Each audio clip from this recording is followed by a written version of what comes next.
नमस्कार, आप देख रहे हैं DTN RST। महमूद प्राचा ने मायावती से गुजारिश किया कि 14 जून को बिहार जाएंगे और बिहार में आंदोलन शुरू करेंगे। उसमें मायावती का सहयोग चाहिए, उनके पार्टी का सहयोग चाहिए। ये एक आंदोलन को बहुत बड़ा बूस्ट मिलेगा। पेश एक रिपोर्ट। बहुजन समाज पार्टी की जो सुप्रीमो हैं बहन मायावती जी, उन्होंने ये बात मुखरता से कही है कि ये जो इलेक्ट्रॉनिक इक्विपमेंट द्वारा चुनाव होता है, वो जो सभी विपक्षी पार्टियां जिसका विरोध कर रही हैं वो भी उसमें विरोध अपना दर्ज कराती हैं और उन सबके साथ वो भी ये बात कहती हैं कि इस तरीके से चुनाव निष्पक्ष नहीं हो सकता। और उन्होंने एक और महत्वपूर्ण बात की कि मतपत्र से चुनाव होना चाहिए और जैसे ही मतपत्र से चुनाव होगा वैसे ही बहुजन समाज पार्टी के अच्छे दिन आ जाएंगे।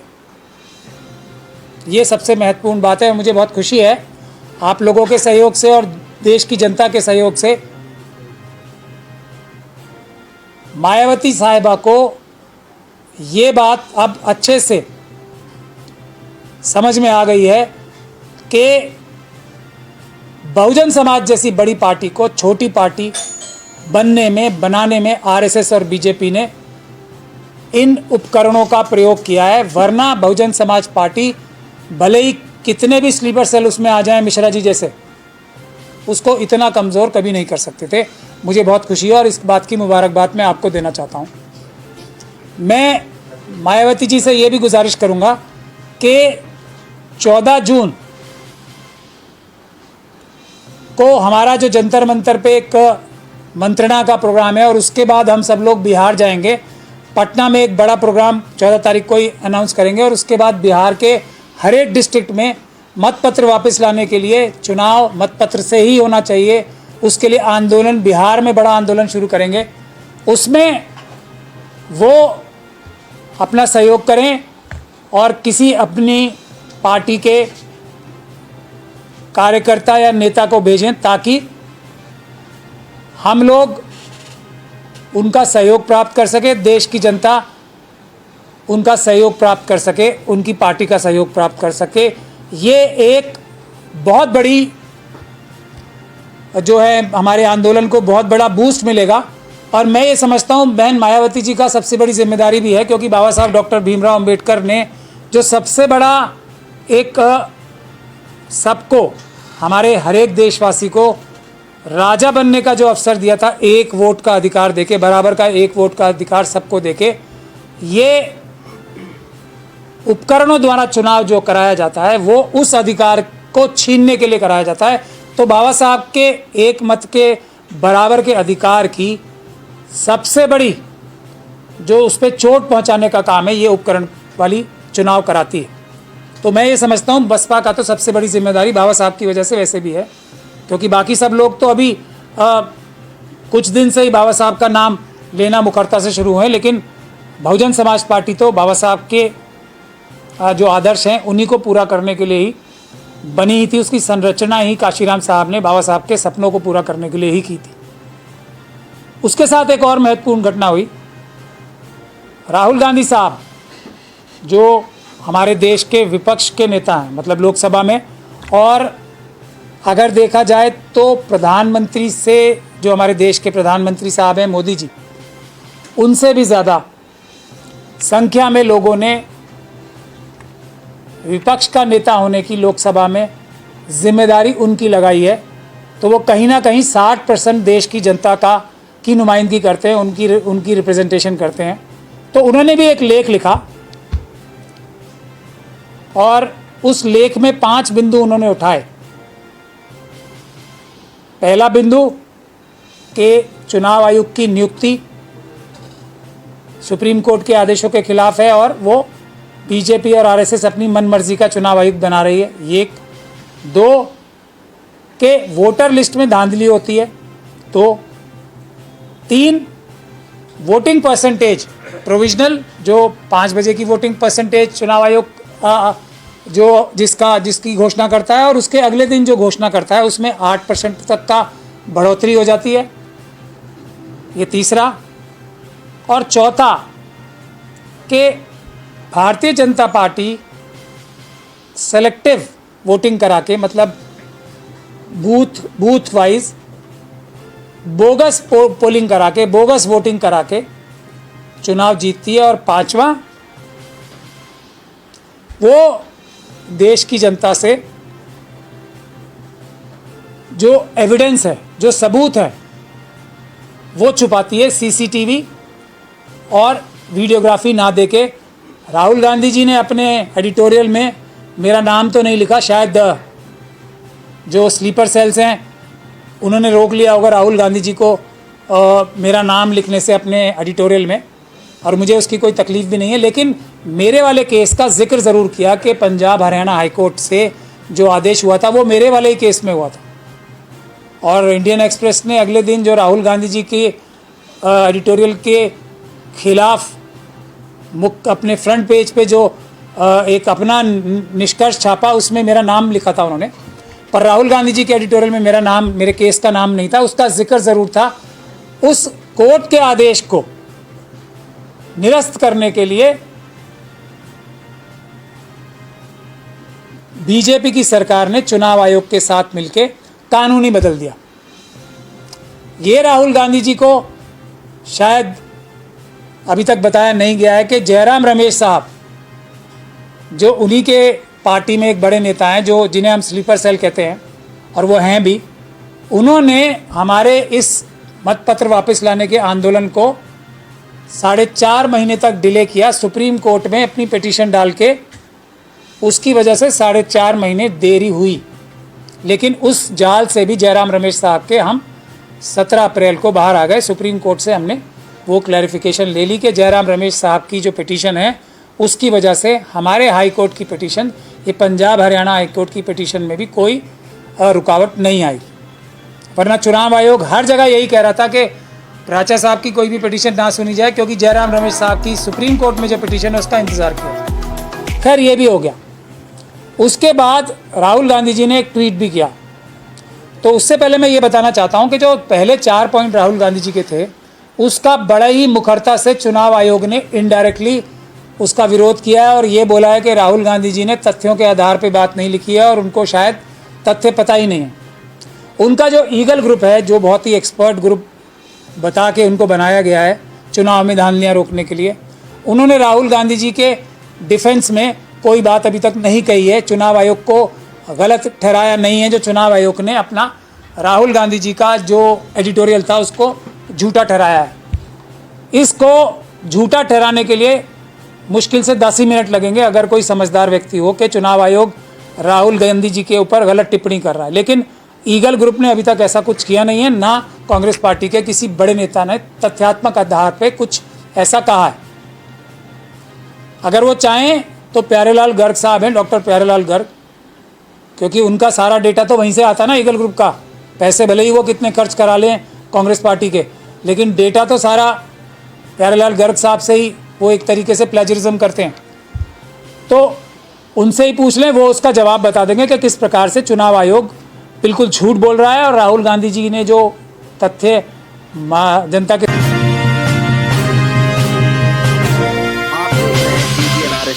सामने लाए वो सही हैं।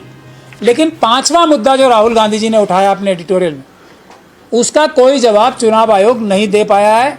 ना एएनआई के अपने जो छदम रूप से उन्होंने अपना बयान छपाया है, जो भी किया है, ना इंडियन एक्सप्रेस के अगले दिन के न्यूज़ आर्टिकल में उस बारे में कोई भी जवाब दे पाया है चुनाव आयोग, ना ही इंडियन एक्सप्रेस की जो खोजी पत्रकारिता थी वो भी। तो मेरा राहुल गांधी जी से, मायावती जी ने तो एकदम सही बात पकड़ी ली है, पेपर बैलेट से चुनाव होना चाहिए। राहुल गांधी जी से भी मेरा नम्र निवेदन है कि अपने स्लीपर सेल्स की बातों को कुछ समय के लिए नज़रअंदाज करें। पेपर बैलेट की डिमांड एक ऐसी डिमांड है जिसमें कोई भी कमी चुनाव आयोग नहीं निकाल सकता। और उससे भी बड़ी बात, जो हम लोगों के केस हैं, मेरे जो केस हैं, वो 2 लाइनों पे बेस्ड है, सिर्फ 2 लाइनें। इसका कोई जवाब ना मोदी जी के पास है, ना आरएसएस के पास है, ना चुनाव आयोग के पास है। और यही हमारा आंदोलन है कि हम चुनाव आयोग की सारी बातों को एकदम सफ़ेद झूठ उन्हीं द्वारा दी गई मटेरियल से साबित कर सकते हैं। 2 लाइनों की बात है। पहली कि चुनाव आयोग ने जो स्वयं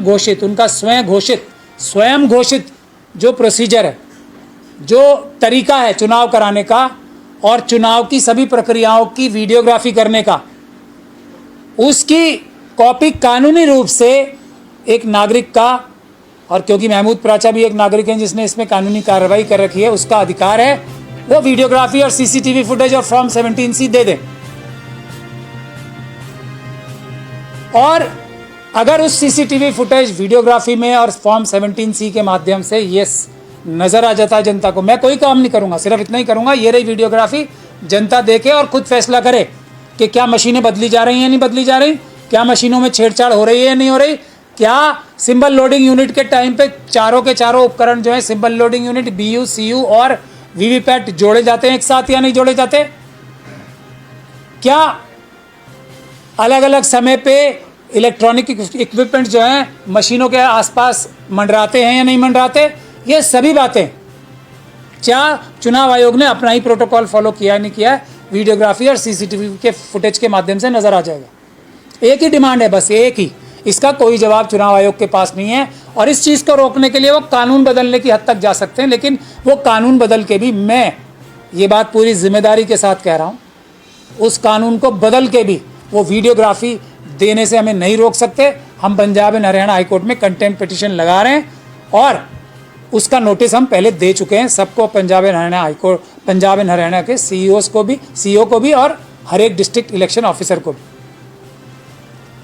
तो अगर एक ही पॉइंट रखा जाएगा, और ये सब हम क्यों दिखा रहे हैं कि इन उपकरणों में, इलेक्ट्रॉनिक उपकरणों में कितनी धांधली होती है, और उसको कहने का मतलब हमारा क्या है, धांधली दिखा के जनता और मजबूती से सड़कों पे आए और बोले पेपर बैलेट से चुनाव चाहिए, हमें इन उपकरणों द्वारा चुनाव चाहिए ही नहीं।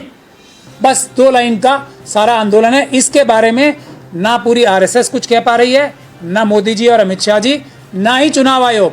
तो क्यों हमें ऐसी बातों में जाना है? पहले 4 पॉइंट जो राहुल गांधी जी के हैं, जिस पे हम लोग ये कहते रहेंगे कि चुनाव आयोग झूठ बोल रहा है और चुनाव आयोग ये बोलेगा कि राहुल गांधी जी झूठ बोल रहे हैं। क्यों पढ़ना है इस आर्ग्यूमेंटेटिव बात में, सब्जेक्टिव बात में जाना क्यों है? सीधी बात करें ना। 5वां पॉइंट, वीडियोग्राफी दो और वीडियोग्राफी जनता देखे और जनता खुद देख ले चुनाव आयोग क्या अपने कानून के हिसाब से चुनाव करा रहा है या नहीं करा रहा, मैटर फिनिश। तो यही मैं निवेदन करना चाहता हूं कि स्लीपर सेल को दूर भगाओ, बसपा वाले जो पार्टी है बसपा में भी मिश्रा जी को दूर करें, और यहाँ जयराम रमेश जी, वेणुगोपाल और अब तो बहुत सारे जो ईगल ग्रुप में भी हैं 1-2 को छोड़ के, उनको भी दूर भगाएं और पेपर बैलेट की डिमांड पे वापस आएं। अब कल मैं नागपुर जा रहा हूँ, नागपुर में कल जा रहा हूँ और वहाँ पे चुनाव जो है उसकी 2 पिटीशंस में आर्ग्यू करने जा रहा हूँ। तो अदालतों में भी हम ये बात पूरी तरीके से उजागर करने वाले हैं कि क्या मशीनों द्वारा, ये जो उपकरणों द्वारा चुनाव हुआ है वो सही है या गलत है, ये जनता अपने आप से देख ले। तो बहुत दिन पहले हम लोगों ने ही 70 से ज़्यादा पिटीशंस जो हैं हमारे कहने पे ही और हमारे कन्विंस करने पे ही 70 से ज़्यादा और करीब 100 के करीब पिटीशंस डली हैं। तो महाराष्ट्र की सरकार, जो ये उपकरणों द्वारा चुनी हुई सरकार है, वो अगर 100 सीटों पे चुनाव रद्द होते हैं तो इसका महत्व आप पूरे देश में क्या पड़ेगा ये समझ सकते हैं। उसी प्रकार से चुनाव आयोग उसी प्रकार से जो बिहार में चुनाव कराना चाहता है वो मतपत्र से कराए, उस आंदोलन को भी कितना बल मिलेगा। मेरी ये बात पूरी जिम्मेदारी और पूरे विश्वास के साथ ये मैं कहना चाहता हूं कि अगर चुनाव मतपत्र से होंगे बिहार में तो तेजस्वी यादव साहब को, राहुल गांधी साहब को और लेफ्ट की पार्टियों का जो ये गठबंधन है उसको ज़्यादा कैंपेनिंग करने की भी ज़रूरत नहीं पड़ेगी। जनता इन्हें खुद ही जिता देगी हर सीट पे, ऑलमोस्ट सारी सीटों पे। तो ज़रूरत इस बात की है कि इतनी मेहनत करके जो जनता को कन्विंस करने में मेहनत लगा रहे हैं, चुनाव में मत जो है गिनने में, मतों को सुरक्षित रखने में ज़्यादा ध्यान लगाएं। अगर ये चुनाव हम मतपत्र से कराने में नाकामयाब भी हो जाते हैं बिहार में, कम से कम हम इतना रोकथाम तो कर ही सकते हैं इन इलेक्ट्रॉनिक उपकरणों में कि धांधली इस हद तक ना हो सके कि बीजेपी वहाँ पे सरकार बना सके। तो मेरी गुजारिश यही है सभी लोगों से कि 14 तारीख को 11 बजे 14 जून को 11 बजे जंतर मंतर पे आए सब बड़ी से बड़ी संख्या में। और उसके बाद बिहार के सभी मुझे अम्बेडकरवादियों से ये गुजारिश करनी है, हर डिस्ट्रिक्ट के अम्बेडकरवादियों से ये गुजारिश करनी है कि वो अपने अपने डिस्ट्रिक्ट में आंदोलन खड़ा करें मत पत्र वापस लाने का, और हम लोग वहाँ पे आके आंदोलन में उनका साथ देंगे। पटना में हम खुद जाके बड़ी प्रेस कॉन्फ्रेंस भी करेंगे और आंदोलन भी शुरुआत आंदोलन की बिहार में करेंगे हम। इसका जो हम अनाउंसमेंट है डेट की 15 के हम पटना कब जाएंगे ये आंदोलन शुरू करने के लिए मत पत्र वापस लाने का, वो हम 14 तारीख को जंतर मंतर से ही करेंगे 11 बजे। तो मुझे आपसे यही गुजारिश करनी थी। हाँ, सुरजेवाला साहब ने, राहुल गांधी जी ने एक और ट्वीट भी किया है कि सुरजेवाला साहब ने जो एक पिटीशन जो डाली थी उसमें 2009 से लेकर 2024 तक जो वोटर लिस्ट है उन्हें दे दी जाए। तो उस पर राहुल गांधी जी ने रिक्वेस्ट की है चुनाव आयोग से। मेरा ये मानना है कि सुरजेवाला साहब को कंटेम्प्ट की प्रोसीडिंग शुरू करनी चाहिए, क्योंकि 25 फरवरी का वो दिल्ली हाई कोर्ट का ऑर्डर है सुरजेवाला साहब का, वो मैं आपको बता भी दूँ, ये है वो ऑर्डर। उसमें 3 महीने का टाइम दिया था चुनाव आयोग को। चुनाव आयोग ने 3 महीने तक अगर वो नहीं दिए, क्योंकि 3 महीने 24 मई को ख़त्म हो चुके थे, तो उसके बाद उन्हें कंटेम्प्ट लगानी चाहिए थी। राहुल गांधी जी को कोई गुजारिश करने की चुनाव आयोग से ज़रूरत नहीं है। एक और बात मैं कहना चाहता हूं कि ये सब सबूत जुटा के भी होगा क्या? वोटर लिस्ट में धांधली आपके हाथ आ गई तो उससे क्या हरियाणा का और महाराष्ट्र का चुनाव समाप्त हो जाएगा? नहीं होगा। क्या आगे जो चुनाव आयोग के कार्यकर्ता हैं, जो वोटर लिस्ट इलेक्टोरल ऑफिसर्स हैं अलग अलग जगह पे, क्या वो धांधली करना बंद कर देंगे? नहीं। धांधली रोकने का इलेक्टोरल ऑफिसर्स का जो वोटर लिस्ट है उसमें धांधली रोकने का तरीका भी ये है जो हमने ऑलरेडी कर रखा है। हमने इसकी भी एफआईआर कराने के लिए पार्लियामेंट स्ट्रीट में पूरे देश में जो ये वोटर लिस्ट में धांधली कर रहे हैं इलेक्टोरल ऑफिसर्स, उसके लिए भी एफआईआर दर्ज कराने के लिए हमने ना सिर्फ पार्लियामेंट स्ट्रीट पुलिस स्टेशन में एफआईआर करा रखी है चुनाव आयोग के सभी अधिकारियों के खिलाफ, बल्कि क्योंकि चुनाव आयोग ने अमित शाही फरमान की वजह से शायद नहीं की एफआईआर दिल्ली पुलिस के अधिकारियों ने, तो हमने अदालत में भी ये मुकदमा भी डाल रखा है। तो असली तरीका ये है वोटर लिस्ट में धांधली रोकने का। आखिरी बात मैं यही कह के ख़त्म करूँगा कि आप सभी लोगों से मेरी यही गुजारिश है कि बैलेट पेपर वापस लाने के आंदोलन से जुड़ें, यही सही रास्ता है। चाहे कोई भी गड़बड़ी और धांधली बीजेपी और आरएसएस कर रही है उसको रोकने का, क्योंकि अगर मतपत्र से चुनाव नहीं होंगे, पब्लिक ओपिनियन कितना भी बन जाए, कितने धरने प्रदर्शन हो जाएं, भारतीय जनता पार्टी को ये पता है कि वो चुनाव में धांधली करा के चुनाव जीतते रहेंगे और इन आंदोलन से उनके ऊपर कोई फ़र्क पड़ने वाला नहीं है। तो हर समस्या का एक ही समाधान है और वो है बैलेट पेपर वापस लाने का।